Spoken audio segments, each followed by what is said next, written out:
वाष्पीकरण क्या होता है। ठीक है, बैठ जा अंग्रेज, वहाँ बैठ जा। ठीक है, एक ऑन करना होता है, उसके लिए इतना 5 मिनट लगा दिए।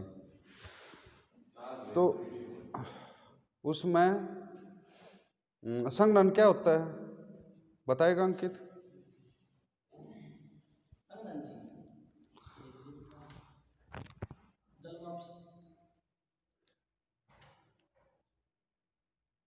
मैंने बोला था पानी एक ऐसा तत्व है जो तीनों फॉर्म में रह सकता है, liquid, solid and gaseous. Liquid में जल है ही बताया, जो जल वाष्पीकरण के बाद में आता है, लेटेंट हीट उसमें चली जाती है, यानी वाष्पीकरण होता तो ऊर्जा खर्च होती है। जल वाष्प यानी गैस के रूप में रहता है। ठीक है ना। और जब जल वाष्प से यानी जल के गैसीय रूप से वापिस वो लिक्विड में आता है, यानी उसकी बूंदें बनती, यानी वापिस जल की बूंदों के रूप में होता है, उसको क्या बोलते हैं? संघनन। संघनन होता है ओसांक पे, यानी ड्यू पॉइंट।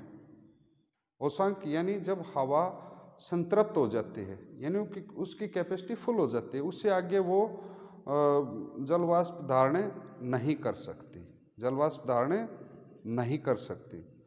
तो उसके बाद में या उसमें और एडिशन हो जाए या उसका टेम्परेचर थोड़ा और गिर जाए तो वो फिर क्या है? संघनन की तरफ हो जाती है। ठीक है, आप इधर ध्यान दो अंग्रेज, इसलिए मैंने वहां बैठाया आपको। ठीक है, तो अब इसके पढ़ने हैं हमने संघनन के डिफरेंट फॉर्म्स ऑफ कंडेंसेशन। अभी सर्दी का मौसम चल रहा है, आपने कोहरा भी देखा है, ठीक है, ओस भी देखी है। तो कोहरा, धुंध, ओस, पाला, यही संघनन के रूप में है, यही संघनन के डिफरेंट फॉर्म्स ऑफ कंडेंसेशन हैं। तो इसमें सबसे पहले देखते हैं हम ओस यानी ड्यू। रातें इसमें लंबी होनी चाहिए ताकि विकिरण आराम से हो सके, और आपका आकाश भी साफ होना चाहिए ओस पढ़ने के लिए। ओस होती क्या है? जब आर्द्र हवा, और हवा बहुत तेज गति से भी नहीं चलनी चाहिए। ओस जब आपकी हवा ठंडे धरातल के संपर्क में आती है सर्दियों में, लंबी रातों में, तो वो ओसांक पे पहुंच जाती है और संतृप्त हो जाती है, और ये आपके घास वगैरह पे या पेड़ों के पत्तों पे छोटी छोटी बूंदों के रूप में जो संघनन हो जाता है, उसको हम क्या बोलते हैं? ओस बोलते हैं। क्या बोलते हैं? ओस या ड्यू। इसके होने के लिए क्या क्या आपको कंडीशन चाहिए? आकाश मेघ विहीन हो, वायु शांत हो, वायु में सापेक्ष आर्द्रता का प्रतिशत ऊंचा हो। सापेक्ष आर्द्रता यानी रिलेटिव ह्यूमिडिटी आपकी प्रतिशत उसका वो जो है ऊंचा होना चाहिए, तभी तो संतृप्त होएगी, तभी तो उसका संघनन होएगा, तभी तो ओस बनेगी। ठीक है, तो ये इसके लिए कंडीशन चाहिए। ओस जो है सिर्फ जलवाष्प के संघनन से नहीं, जो रात में पौधे वाष्पोत्सर्जन करते हैं उससे भी बनती है। सर्दियों में रात में अगर एक घास पर एक खाली डिब्बा उल्ट के रख देंगे ना, तो प्रातः डिब्बे के भीतर ओस जमी हुई मिलेगी आपको। लेकिन रखना कब है? गर्मियों में मत रखना, गर्मियों में संघनन होगा ही नहीं नजदीक। ठीक है, सर्दी यूं की रात में। ठीक है, तो वाष्पोत्सर्जन जो पौधे करते हैं उससे भी ओस का निर्माण होता है। फिर है पाला या तुषार। जब संघनन वही कंडीशन है ओस वाली। हवा शांत होनी चाहिए, मेघ विहीन आकाश होना चाहिए, रिलेटिव ह्यूमिडिटी आपकी यानी सापेक्ष आर्द्रता आपकी ऊंची होनी चाहिए, और ठंड ज़्यादा होनी चाहिए, और ओसांक वो जो है आपका हिमांक से नीचे होना चाहिए, यानी 0 डिग्री सेल्सियस से नीचे, यानी फ्रीजिंग पॉइंट से नीचे। फिर क्या होगा आपका संघनन वो जो है सीधा आपका वो स्नो के रूप में हो जाएगा, यानी बर्फ के रूप में। और आपने देखा होगा कि जो जमी हुई ओस को ही पाला कहते हैं। तो उसके लिए कंडीशन वही है। आपने देखा होगा कि सर्दियों में यहाँ पे पाला पड़ता है, आप जाएंगे सुबह घूमने फिरने के लिए खेतों में, तो कभी कभी आपको पाला पड़ा हुआ मिलता है, यानी जमी हुई ओस ही पाला होता है। बस कंडीशन ये है कि वो जो है संघनन जो है वो आपका हिमांक से नीचे होना चाहिए। नेक्स्ट है आपका जो संघनन का रूप है फोग या मिस्ट, कोहरा और कुआसा। कुआसे को धुंध भी बोलते हैं, ठीक है।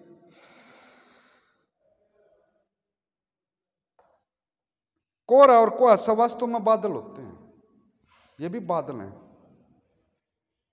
जो धरातल के नजदीक बनते हैं।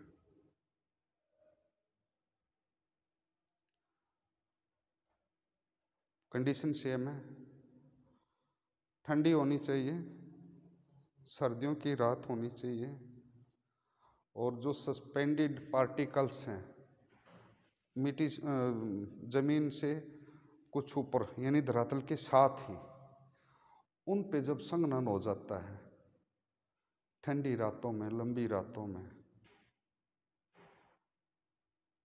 आकाश मेघ रहित है,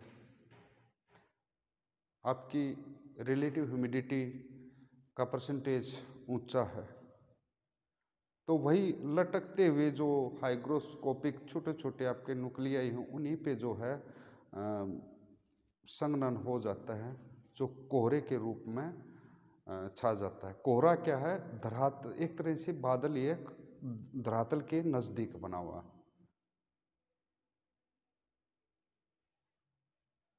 ड्रॉपलेट्स बिल्कुल माइन्यूट बनते हैं, इसमें विजिबिलिटी कम हो जाती है, दिखाई नहीं देता। 1 किलोमीटर तक दिखाई नहीं देता, कभी कभी तो इतना घना हो जाता है कोहरा, आपको 200-250 100 मीटर देखना भी मुश्किल हो जाता है। कोहरे और कुहासे में, धुंध में सिर्फ इतना अंतर है, वो हल्का होता है, यानी उसमें विजिबिलिटी थोड़ी सी ज्यादा रहती है, दृश्यता ज्यादा रहती है, यानी 2 किलोमीटर तक उसमें दृश्यता रहती है।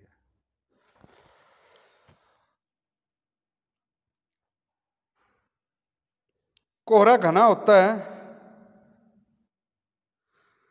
जिसमें 1 किलोमीटर से परे दिखाई नहीं देता, कभी कभी तो 200 मीटर। कुहासा या धुंध कुछ हल्की होती है जिसमें 1-2 किलोमीटर तक चीजें दिखाई देती हैं। एक और होता है समोग, जो इंडस्ट्रियल एरिया है, चिमनियां लगी हुई हैं, धुआं छोड़ रही हैं, कार्बन डाइऑक्साइड का उत्सर्जन कर ही रही हैं, तो जब स्मोक फोग के साथ मिल जाता है तो उसको बोलते हैं समोग। क्या बोलते हैं? समोग। यानी उसमें चिमनियों का जो धुआं है, जो पार्टिकल्स हैं, वो भी उसमें समा जाते हैं, उसको क्या बोलते हैं? समोग। ठीक है। अब कोहरे को भी डिवाइड किया हुआ है, विकिरण कोहरा, रेडिएशन फोग, अभिवहन कोहरा, एडवेक्शन फोग, वाताग्री कोहरा। रेडिएशन से रात के आपको पता है कि टेरेस्ट्रियल रेडिएशन, पार्थिव विकिरण, रात के समय जब सूर्यास्त हो जाता था, पृथ्वी रात में अपने उसको रेडिएट कर देती है, विकिरित कर देती है ऊष्मा को और बहुत ठंडी हो जाती है। जब विकिरण से पृथ्वी अत्यंत ठंडी हो जाती है तो उसके धरातल के नज़दीक की जो धरातल है उस पे कोहरा बन जाता है, जिसको बोलते हैं विकिरण कोहरा। शांत और आर्द्र वायु आती है जब ठंडे धरातल के संपर्क में, तो जलवाष्प के संघनन से विकिरण कोहरा, और ज़्यादा मोटाई नहीं होती इसकी, होती है 10 से 30 मीटर। मोटाई कितनी? धरातल से 10 से 30 मीटर। एडवेक्शन फोग जो है, अभिवहन कोहरा, जब क्षैतिज दिशा में बहती हुई उष्ण और आर्द्र वायु ठंडे धरातल, शीतल जल व ठंडी जल धाराओं के संपर्क में आकर ठंडी होती है, तो उससे बनता है आपका अभिवहन या एडवेक्शन कोहरा। यानी उष्ण और आर्द्र थी वायु जब ठंडे धरातल के संपर्क में आती है तो वो एडवेक्शन कोहरा बनता है। ये कोहरा 600 मीटर तक ऊंचा होता है। ये सागरी किनारों व झीलों के तटों पर पाया जाता है। मोटाई 600 मीटर। नेक्स्ट आपका वाताग्री कोहरा यानी फ्रंटल फोग। फ्रंट्स क्या होता है? जहां ठंडी वायु राशि और गर्म वायु राशि जो जहां पे मिलती है, जो उनका मिलन स्थल होता है, उसको बोलते हैं फ्रंट्स या वाताग्र। तो जो ठंडी और जो शुष्क वायु राशि है उसके ऊपर जो है जो गर्म और जो आर्द्र वायु राशि है वो उस पर चढ़ जाती है। आज जब वो शुष्क और ठंडी के संपर्क में नीचे वाला जो पोर्शन रहता है वो आती है तो वहाँ संघनन हो जाता है और वहाँ पे बनता है आपका फ्रंटल फोग या वाताग्री कोहरा। ठीक है। इसके बाद आपका पढ़ते हैं बादल। बादल क्या होता है? कोहरा क्या है? धरातल के नजदीक एक बादल का ही रूप है। बादल कुछ ऊंचाई पे बनते हैं। जब हवा एयर वो जो है ऊपर उठती है, ठंडी होती है, संतृप्त होती है, उसांक पे पहुंचती है, संघनन होता है, तो क्या बनते हैं? बादल बनते हैं। क्या बनते हैं? बादल बनते हैं। बहुत बार मैंने बताया है। ठीक है। बादल काफी ऊंचाई पर वायु में लटके हुए ठोस कणों पर संघनित हुए जल बिंदुकों या हिमकणों के विशाल समूह होते हैं। बादल ऊपर उठती हुई गर्म व आर्द्र वायु राशियों के रुद्धोष्म प्रक्रिया द्वारा ठंडे होने पर उसके तापमान के उसांक से नीचे गिरने से बनते हैं। इस दृष्टि से बादल वायुमंडल की ऊंचाइयों पर बनने वाला कोहरा ही माना जा सकता है। ऊंचाइयों पे हम बादल को कोहरा भी कह सकते हैं और कोहरे को धरातल के नजदीक बना है उसको भी बादल कह सकते हैं। ठीक है। रुद्धोष्म प्रक्रिया कल मैंने बताया था। एडियाबेटिक टेम्परेचर चेंज, जब ऊपर उठती हुई हवा एडियाबेटिक जो टेम्परेचर चेंज होता है उससे ठंडी होती है तो उसांक पे पहुंचती है, संघनन होता है और बादल बनते हैं। एडियाबेटिक चेंज भी मैंने कल बताया था, दो होते हैं, एक ड्राई और एक वेट।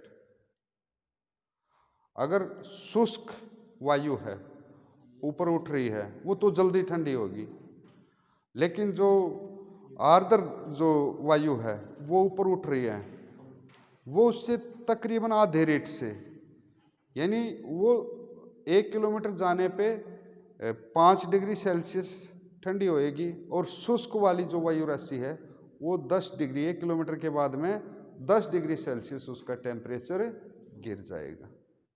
ये भी मैंने कल भी बताया था एडियाबेटिक चेंज का कि क्यों होता है ऐसा, क्योंकि जो आर्द्र वायु होती है उसमें दो प्रक्रियाएं साथ साथ चल रही होती हैं। जैसे ऊपर उठी, ठंडी हुई, उषांक पे पहुंची, संघनन शुरू हुआ, तो उससे जब संघनन होता है तो क्या होता है, जो लेटेंट हीट थी, जो गुप्त उष्मा थी, वो रिलीज होती है, उससे वो फिर गर्म होती है। इसलिए उसको ऊपर उठने से ठंडे होने की दर वो जो है कम हो जाती है। जब वाष्पीकरण होता है तो ऊर्जा खर्च होती है, और जब संघनन होता है ऊर्जा मुक्त होती है, ऊर्जा रिलीज होती है। तो जो वेट आपकी, जो आपकी मतलब आर्द्र वायु थी, वो ऊपर उठती है। जब उसमें संघनन होता है तो जो एनर्जी रिलीज हुई, लेटेंट हीट जो थी, उससे फिर वो साथ साथ गर्म भी होती रहती है। इसलिए उसका रेट ऊपर उठने से जो एडियाबेटिक टेम्परेचर चेंज है, उसका रेट वो जो है कम रहता है, तकरीबन शुष्क से आधा। यानी वो 1 किलोमीटर के बाद शुष्क 10 डिग्री सेल्सियस ठंडी हो जाती है, और ये 1 किलोमीटर के बाद 5 डिग्री सेल्सियस ठंडी हो पाती है। अब बादल के टाइप्स, दो आधारों पर इनका वर्गीकरण होता है। एक रूप, संरचना और ऊर्ध्वाधर विस्तार के आधार पे, यानी उसका रूप कैसा है, किस तरह का वो, यानी कपास के फूलों के जैसे है, या उसकी परत बनी हुई है, या पक्षी आभ जैसा है, पक्षियों की आभा के जैसा है। यानी उसके रूप, संरचना और जो उसका वर्टिकल, जो उसका एक्सटेंड कितना है, वो एक्सटेंशन कितना है, उसका विस्तार कितना है, उसके आधार पे या ऊंचाई के आधार पे बादलों का क्लासिफिकेशन होता है। आकार और रूप के आधार पे 3 हैं इसके टाइप्स। कितने टाइप हैं? पक्षाभ मेघ, कपासी और सत्री, सीरस, कमुलस और स्टेटूस। सीरस यानी पक्षाभ, यानी पक्षी के आभा वाले जो होते हैं, पक्षी जो जैसे होता है उसकी आकृति वाले होते हैं सीरस क्लाउड। और कमुलस गुंबद नुमा, गोभी के फूल के जैसे, उनको क्या बोलते हैं आपको? कपासी बादल। क्या बोलते हैं? कपासी बादल। इनका आकार गोभी के फूल। फिर होते हैं स्त्री मेघ, स्टेटस क्लाउड, चादर के समान फैले हुए, यानी लेयर्स में, यानी स्ट्रेटाज में।